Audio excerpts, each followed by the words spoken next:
Salam hörmətli müəllimlər. Bugünkü verilişimiz fizika dərsinə həsr olunur.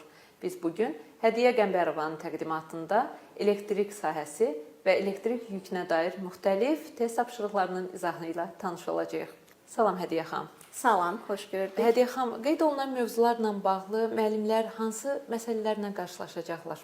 Deməli, elektrik yükü, elektrik sahəsi bu fizikanın elektrik bölməsinə aid məsələlərdə sırf mən bugün müəllimlərə elektrik yükü və onun xassələri ilə bağlı hansı suallarla rastlaşa bilərlər, ona aid test tapşırıq nümunələri hazırlamışıq. Gəlin nümunələr üzərində baxaq. İlk sualımız, deməli, 5-10^14 sayda sərbəst elektron itirmiş metal lövhəyə 20 mikrokulon yük verilir. Lövhənin sonrakı yükünü hesablayın və elementar yük verilibdir 1/6-10^-19 kulon. Bilirik ki, biz yüklənmiş cisim deyəndə cisimlər bir neçə yolla yüklənə bilirlər. Sürtünmə yolu ilə, toxunma yolu ilə və təsir vasitəsilə yüklənmə olur. Və cisim və yaxud zərrəcik o vaxt yüklənir ki, həmin cisim özündən müəyyən sayda elektron itirir və yaxud elektron qazanır. Və bizim ən kiçik bölünməyən zərrəciyimiz elektronun və yaxud protonun yükünün modulu götürülür. Əgər lövhə 5-10^14 sayda elektron itiribdirsə, oradakı yükün miqdarını biz ENY düsturu vasitəsilə tapa bilərik və yüklərin sayını elementar yükün miqdarına vurduqda alırıq ki, lövhənin öz əvvəlki yükü 80 mikrokulondur və lövhəyə əlavə olaraq 20 mikrokulon yük verilirsə, bu zaman deməli lövhənin ümumi yükü 100 mikrokulona bərabər olacaqdır və beləliklə cavabımız olacaqdır C bəndi 100 mikrokulon. Növbəti məsələdə biz yenə yükün deməli saxlanma qanununa aid bir məsələ ilə tanış olacağıq. Açarı qapadıqda metal kürələrin birindən digərinə nə qədər elektrik yükü keçdiyini hesablayın. Şəkildən görürük ki, birinci kürənin yükü müsbət 2 küdür, ikinci kürənin yükü isə müsbət 6 küdür. Əgər biz açarı qapasaq, bu zaman elektrik yükünün saxlanma qanununa görə sistemin yükü 8 kü olacaqdır və kürələr eyni radiuslu olduğuna görə və yükün deməli diskretlik xassəsinə görə kürənin hər birində 8 kü bölək 2, hər birində müsbət 4 kü yük olacaqdır. İndi şəkilə baxsaq, toxunmadan sonra hər bir kürənin yükü müsbət 4 kü olursa, bu o deməkdir ki, birinci kürə daha 2 dənə 2 elektronunu itirib, ikinci kürə isə 2 elektron qəbul edibdir. Bu o deməkdir ki, A kürəsindən B kürəsinə -2 kü yükü axacaqdır və beləliklə cavabımız olacaqdır B bəndi. Yəni A kürəsindən B kürəsinə -2 kü yük keçəcəkdir. Növbəti məsələyə baxsaq, yenə eyni tipli məsələdir, hesablama tipli. Şəkildə görürük ki, kürələrin radiusları bərabərdir. 2 eyni radiuslu kürəmiz var. Birinci kürənin yükü 4 kü, ikinci kürənin yükü -10 kü olan 2 eyni metal kürələr bir-birinə toxundurulub aralanır və toxundurub ayırdıqdan sonra onların hər birinin yükünün hesablamaq bizdən tələb olunur. Eyni radiuslu kürələr olduğuna görə biz yenə birinci yükün saxlanma qanununu tətbiq edirik. Yüklərin cəmi sabit qalmalıdır və yüklərin cəminin sabit qalması üçün kürələrin radiusları eyni olduğuna görə hər bir kürədə Q1 + Q2 bölək 2 sayda yük olacaqdır. Və yüklərin qiymətlərini yerinə qoyub hesablasaq, toxundurduqdan sonra hər bir kürənin yükünün -3 kü olduğunu alacağıq və beləliklə cavabımız B bəndi olacaqdır. Növbəti məsələmizdə isə biz artıq burada kürələrin radiuslarını fərqli vermişik. Və yenə toxunma ilə təsirdir. Şəkildəki kürələri bir-birinə toxundurub ayırdıqdan sonra birinci kürədəki yükün miqdarını hesablayacağıq. Baxırıq ki, kürələrin radiusları fərqlidir. Əgər kürələrin radiusları fərqlidirsə, bu zaman biz kürələri toxundurduqda yüklər hər r məsafədə bərabər paylanır və Bu zaman biz hər bir kürədə olan yükün miqdarını həmin nisbəti birinci kürənin radiusuna vurmaqla biz birinci kürənin yükünü tapırıq. Yəni 4Q və -10Q'nun cəmini 2R və 4R'in cəminə vurub birinci kürənin radiusu 2R olduğuna görə birinci kürədə yükün miqdarının -2Q, ikinci kürədə isə yükün miqdarının ikincinin radiusuna vurmaqla -4Q olduğunu alırıq. Bizdən isə məsələdə toxundurduqdan sonra, toxundurub ayırdıqdan sonra birinci kürənin yükünü istəyir. Ona görə birinci kürənin yükü -2Q'dur. Yəni eyni məsələdə bizdən ikinci kürənin də yükünü istəyə bilər. Növbəti bir məsələdə yenə toxunma ilə təsirə aid bir məsələdir. Bu dəfə kürələrimizin sayını artırmışıq. Və fikir versək, əvvəlki məsələdən fərqli olaraq bizim B kürəsi yüksüz kürədir. Yüksüz B kürəsi əvvəlcə A kürəsinə toxundurulur, sonra isə C kürəsinə toxundurulur və bu iki toxunmadan sonra bizdən B kürəsinin yükünü hesablamağı tələb olur. Yenə yükün saxlanma qanunu tətbiq edərək ilk öncə baxırıq A və B kürələrinin toxunmasına. Şəkildən də görürük ki, B kürəsi yüksüzdür. Ona görə və eyni radiusludur A kürəsi ilə. Ona görə biz B kürəsini eyni radiuslu A kürəsinə toxundurub ayırdıqda aldıq ki, B kürəsinin yükü müsbət 2Q'dür. Sonra isə biz 2Q, artıq müsbət 2Q yüklü kürəni radiusu fərqli olan və mənfi yüklü C kürəsi ilə toxunduracağıq. Bu zaman deməli biz radiusları fərqli olduğuna görə B kürəsinin yükünü artıq almışıq 2Q, C kürəsində yük -8Q'dür. Bölürük radiusların cəminə və B kürəsinin yükünü təyin etmək üçün aldığımız nisbəti B kürəsinin radiusuna vururuq və buradan alırıq ki, B kürəsinin yükü -2Q olacaqdır. Eyni qayda ilə biz C kürəsinin də yükünü hesablayarıq. C kürəsinin yükü -4Q alınacaq.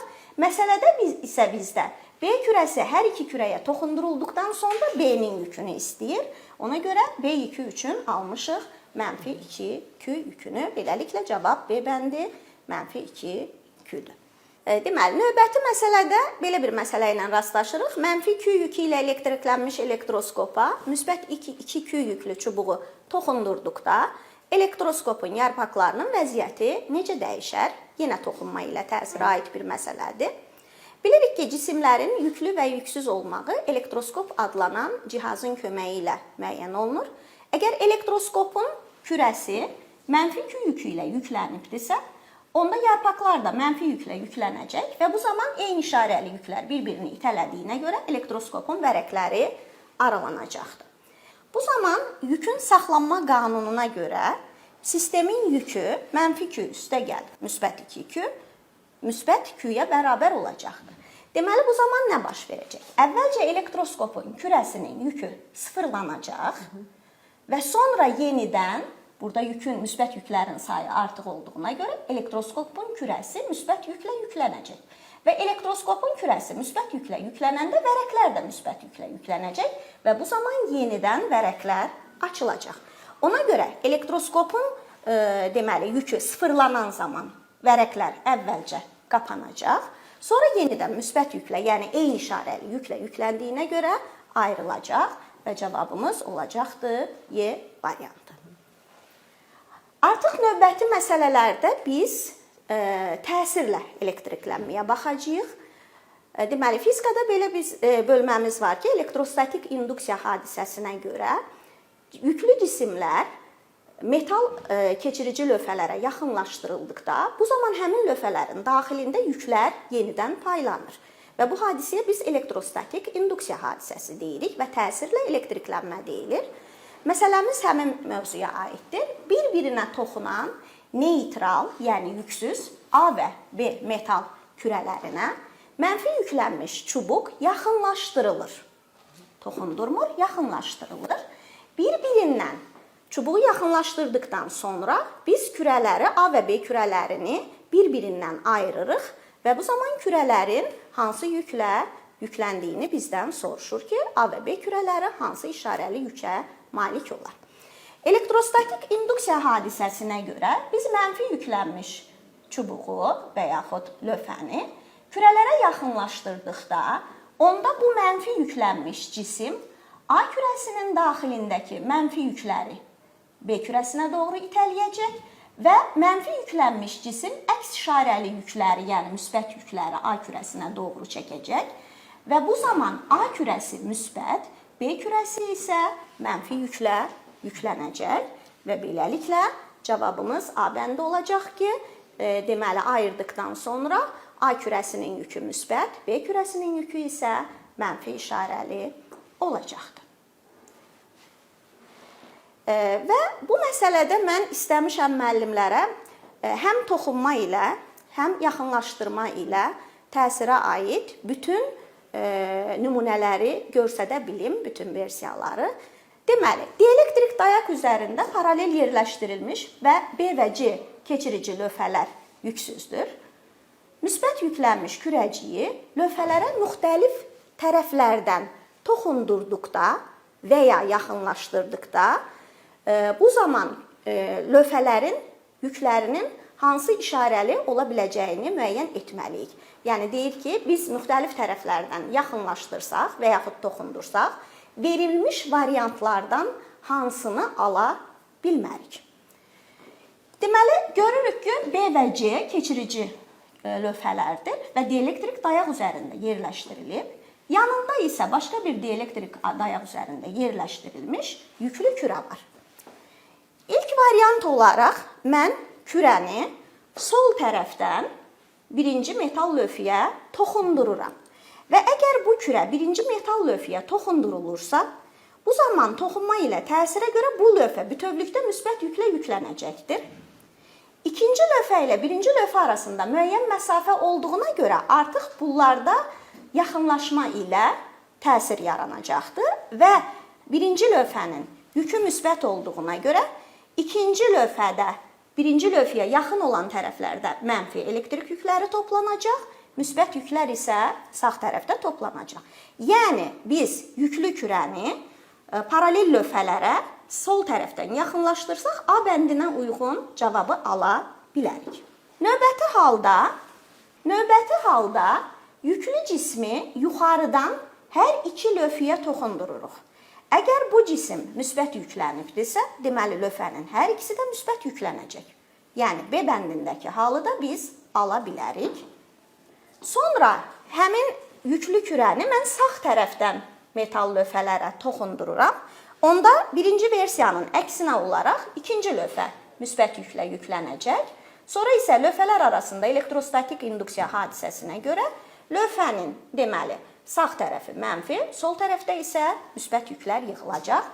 Yəni C bəndində olan halı da ala bilərik. Növbəti bir hal artıq toxunma yox, mən müsbət yüklü kürəni metal lövhələrə yaxınlaşdırıram.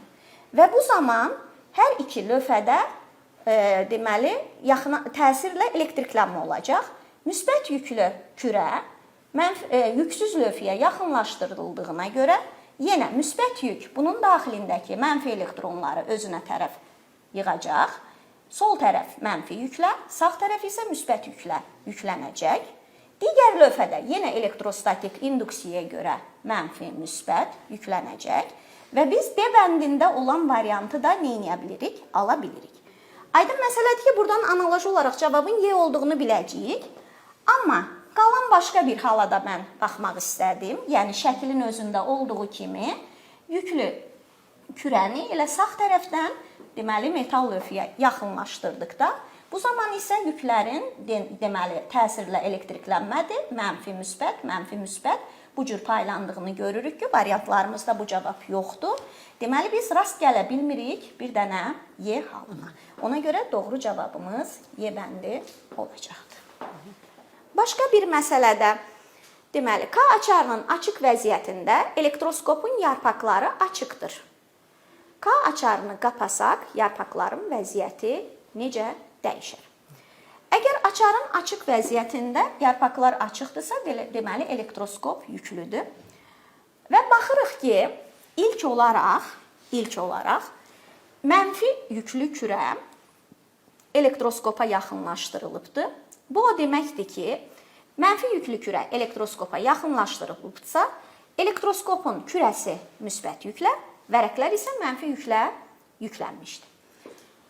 İndi biz əgər baxırıq, ona yaxınlaşdırılan kürələr açar bağlananda ikisi bir-biri ilə təmasda olacaqdır və bu zaman elektrik yüklərinin saxlanma qanununa görə sistemin yükü -2 üstəgəl -4 sistemin yükü 3Q olacaq.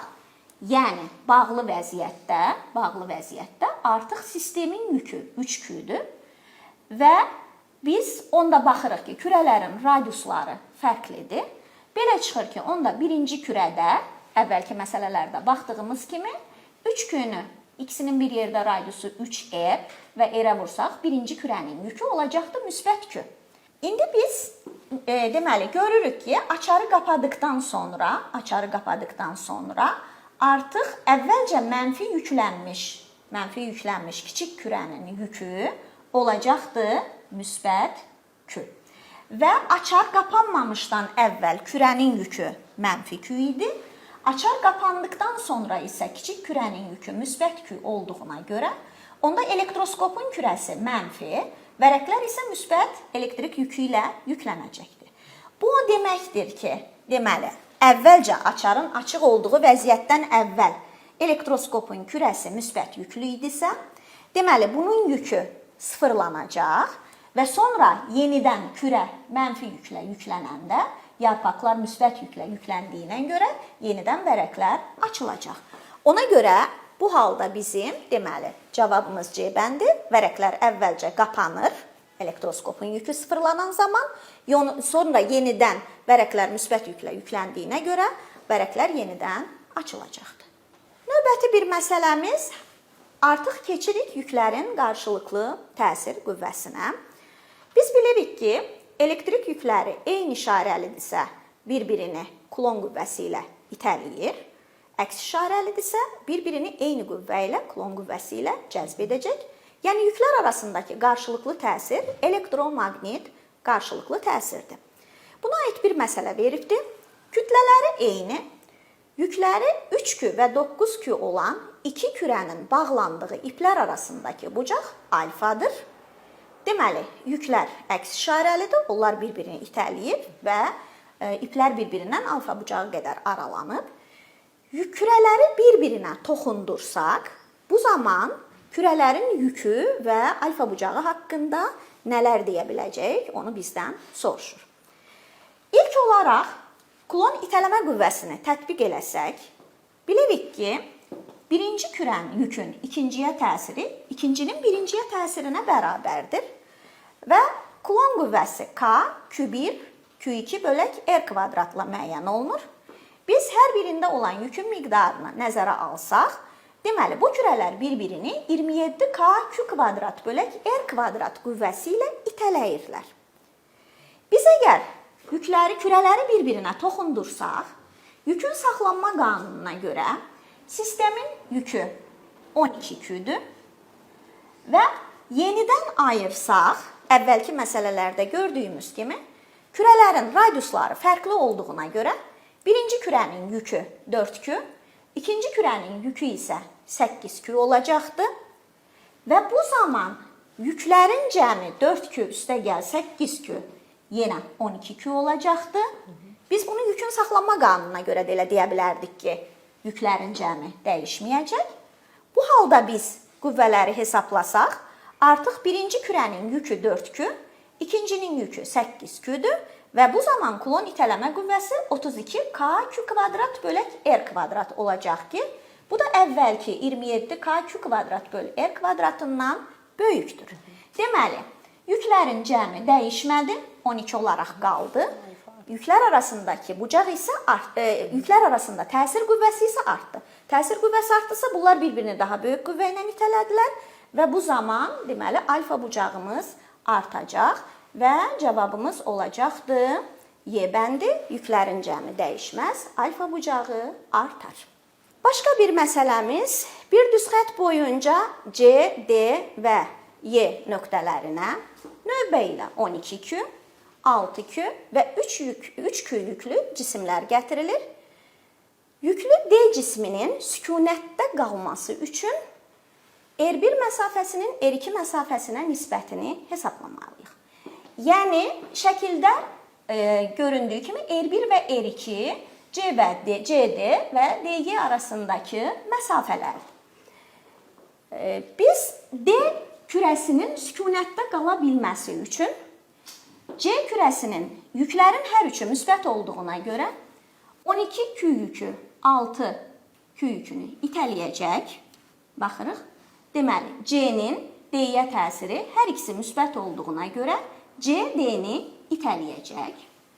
Hər ikisi müsbət olduğuna görə Y kürəsi də D kürəsini itələyəcək müəyyən qüvvə ilə və yükün sükunətdə qalması üçün yükə təsir eləyən qüvvələrin əvəzləyicisi 0 olmalıdır. Baxırıq ki, qüvvələr bir-birinin əksinə yönəlib, qüvvələr bir-birinə əksinə yönəlməlidir və modulca bir-birinə bərabər olmalıdır ki, bizim yekun qüvvəmiz 0-a bərabər olsun. Ona görə biz Kulon qüvvəsini tətbiq eləyərək düsturumuzu əvvəlcə 6Q, 12Q yükü arasındakı qüvvəni yazırıq. Sonra 6 və 3Q yükü arasındakı təsir qüvvəsini K-lar eyni olduğuna görə ixtisar eləmişəm və bu ifadələr bir-birinə bərabərdir. Buradan da alırıq ki, R1 məsafəsi R2 məsafəsindən 2 dəfə böyük olmalıdır ki, qüvvələr bir-birinə bərabər olsun. Beləliklə, məsafələrin nisbəti 2-yə bərabərdir. Növbəti bir məsələ, bu da maraqlı bir məsələdir. Burada belə deyək, biz həm diaqram tipli məsələ görürük, yəni həm qüvvələrin istiqamətini müəyyən eləyəcəyik, həm verilmiş şərtə görə yüklərin işarəsini müəyyən eləyəcəyik və sonra isə yüklərin nisbətini tapmaq tələb olunur. Şəkildə Q1 və Q2 yükləri tərəfindən müsbət Q yükünə təsir edən qüvvələrin əvəzləyicisi təsvir edilmişdir. Yüklərin nisbətinin modulunu bizdən istəyir ki, hesablayaq. Baxırıq ki, əvəzləyici qüvvə deməli bu istiqamətdə yönəlib. Bu nöqtədə yerləşən yükün işarəsi müsbətdir. Q1 və Q2 yüklərinin işarəsini isə biz bilmirik. Deməli, biz əvəzləyici qüvvəni toplananlara ayırdıqda görürük ki, birinci yük müsbət Q yükünü cəzb eləyir. Deməli, Q1-in yükü mənfidir. İkinci yükü isə müsbət Q yükünü itələdiyinə görə ikincinin yükü isə müsbətdir. Deməli, onda biz birinci yükün müsbət Q yükünə və ikinci yükün müsbət Q yükünə təsir qüvvəsini müəyyən eləsək və yüklər arasındakı məsafəni nəzərə alsaq, birinci yükün müsbət yükə təsir qüvvəsi K Q1 vuraq Q bölək 4-ün kvadratı olacaq. Çünki Q1 yükündən müsbət Q yükünə qədər məsafə 4 bölgüdür. Buradan biz K Q1 Q2 hasilinin 32-yə bərabər olduğunu görürük. İkinci yük ilə müsbət Q yükü arasındakı təsir qüvvəsini K Q2 vuraq Q bölək 2-nin kvadratı olacaq. Çünki ikinci yükdən müsbət Q yükünə qədər məsafə 2 bölgüdür. Və buradan isə K Q2 vuraq Q hasilinin 4-ə bərabər olduğunu görürük. Və bu iki ifadənin nisbətini götürsək, Q1-in Q2-yə nisbətinin 8-ə bərabər olduğunu görəcəyik. Beləliklə, cavabımız C bəndidir. Deməli, növbəti məsələmiz maraqlı bir məsələdir. Bizə bərabər tərəfli üçbucaq verilib. Üçbucağın tərəflərinin uzunluğu 10 cm-dir və uzunluğu 10 cm olan bərabər tərəfli üçbucağın A və B təpələrində uyğun olaraq -2 mikrokulon və müsbət 2 mikrokulon yüklü cisimlər yerləşdirilmişdir. Bu yüklər tərəfindən C təpəsində yerləşdirilmiş 1 nanokulon yükə təsir edən qüvvənin qiymət və istiqamətini təyin etməliyik. Yenə biz birinci istiqaməti təyin etmək üçün baxırıq ki, A təpəsində yükün işarəsi mənfidir, C təpəsində isə müsbətdir. Deməli, A təpəsindəki yük C təpəsindəki yükü F1 qüvvəsi ilə cəzb eləyəcək. B və C təpələrindəki yüklər eyni işarəli olduğuna görə B təpəsindəki yük C təpəsindəki yükü F2 qüvvəsi ilə itələyəcək. Və parallelogram qaydasına görə bu iki qüvvənin əvəzləyicisi sol tərəfə bu istiqamətdə yönələcəkdir. Yüklərin təsir qüvvəsini hesabladıqda isə baxırıq ki, A, B və C yükləri arasındakı məsafə bərabərdir. Onda A kürəsi C kürəsinə hansı qüvvə ilə təsir eləsə, B də həmin qüvvə ilə təsir eləyəcəkdir. Və biz Coulomb qanunundan istifadə eləyərək A-nın C-yə təsirini 18-10⁻⁴ Newtona bərabər olduğunu görürük. Deməli, B də C-ni elə 18-10⁻⁴ Newton qüvvə ilə itələyəcək. Bizdən isə əvəzləyici qüvvəni istəyir. Və biz şəkilə fikir versək, görürük ki, bərabər tərəfli üçbucaq olduğuna görə F1 və F2 qüvvələri arasındakı bucaq 120 dərəcəyə bərabərdir. Və qüvvələr arasındakı bucaq 120 dərəcədirsə, bu zaman yekun qüvvə həmin qüvvələrdən birinin moduluna bərabər olacaqdır. Ona görə elə cavabımız 18-10⁻⁴ Newton olacaq. İstiqamət isə şəkildən görürük ki, sola doğru yönəlibdir. Növbəti tapşırığımız bu, belə deyək, bölmələr arası genetik əlaqə ilə bağlı elektrik yükü ilə hərəkət sürəti arasında bir tapşırıqdır. Q1 və Q2 yükləri verilibdir. Yüklər əks işarəlidirlər şəkildən görürük ki. Və Q1 və Q2 yüklərinə əks istiqamətdə sürət verilərsə, onlar necə hərəkət edərlər? Yenə baxırıq ki, yüklərin işarəsi əks işarəlidir. Yüklər əks işarəli olduğuna görə bu yüklər bir-birini müəyyən qüvvə ilə cəzb eləyəcəklər və birinci yükün ikinciyə təsiri ikincinin birinciyə təsirinə bərabər olacaqdır. Coulomb qüvvəsinə görə yüklər arasındakı qarşılıqlı təsir kürələr arasındakı məsafənin kvadratı ilə tərs mütənasibdir. Və baxırıq ki, yüklər zaman keçdikcə bir-birindən aralanır. Məsafə artdıqca qüvvənin qiyməti tədricən azalacaq və Newtonun ikinci qanununa görə əgər qüvvə azalırsa, yüklərin təcili də azalacaqdır və qüvvə ilə hər bir yükə təsir eləyən qüvvə ilə yükün hərəkət sürətinə baxdıqda görürük ki, hər birinə təsir eləyən qüvvə yüklərin hərəkət istiqamətinin əksinədir. Qüvvə yükün hərəkət istiqamətinin əksinə yönələrsə, bu zaman yüklərin hər ikisinin sürəti azalacaq. Təcilin qiyməti isə məsafə artdığına görə azalacaq.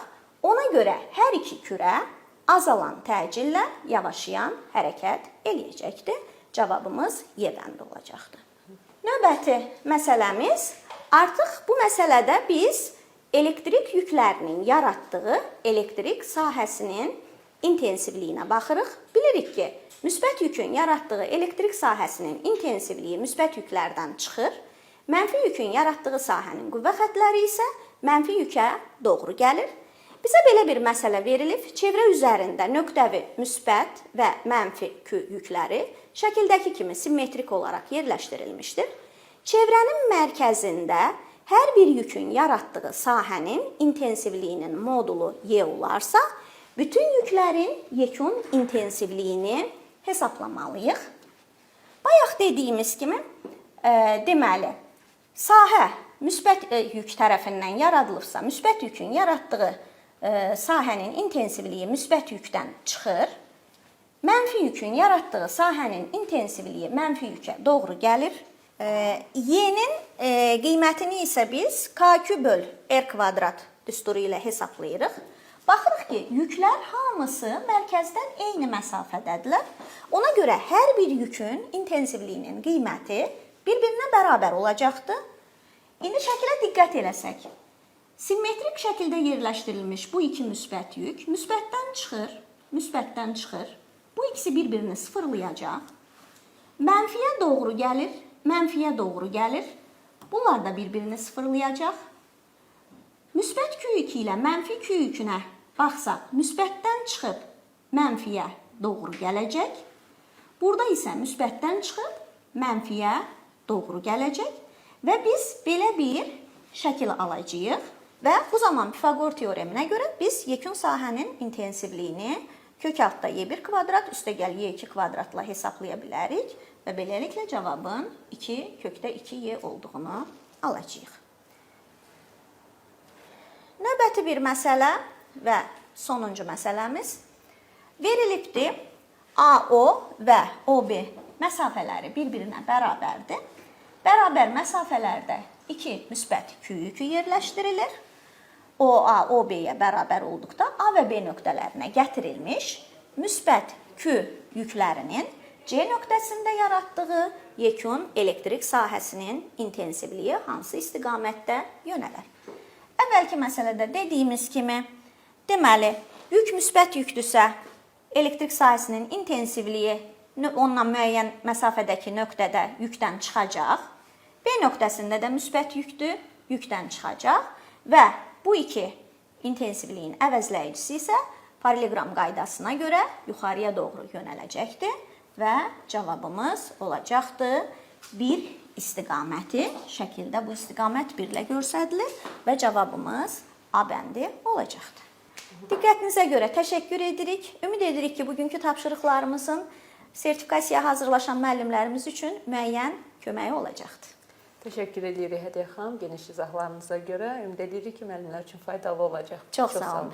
Əziz müəllimlər, bizim bugünkü buraxılışımız bu qədər. Növbəti verilişlərdə görüşənə qədər.